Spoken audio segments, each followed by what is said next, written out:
జగన్ అయితే ఈ ఏడాది మొత్తం మీద విశాఖ వెళ్ళనివ్వకుండా ఆపడంలో చంద్రబాబు నాయుడు సక్సెస్ అయ్యారు.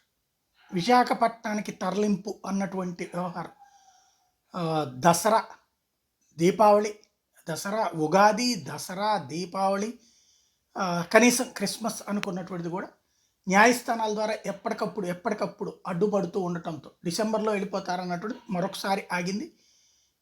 జనవరి 2వ తారీఖున దాని మీదన హైకోర్టు డివిజన్ బెంచ్ ముందు వచ్చినటువంటి నేపథ్యంలో అక్కడైనా ఫైనల్ అవుతుందా లేదా.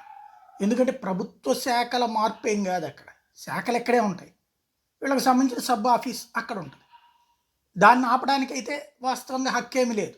టోటల్గా ప్రభుత్వం ఇక్కడి నుంచి ఉన్నటువంటి సెక్రటేరియట్ కార్యాలయాలు తరలిస్తే తప్పు, అక్కడ ఇంకో క్యాంప్ ఆఫీస్ పెట్టుకుంటే తప్పు అయితే అవ్వదు.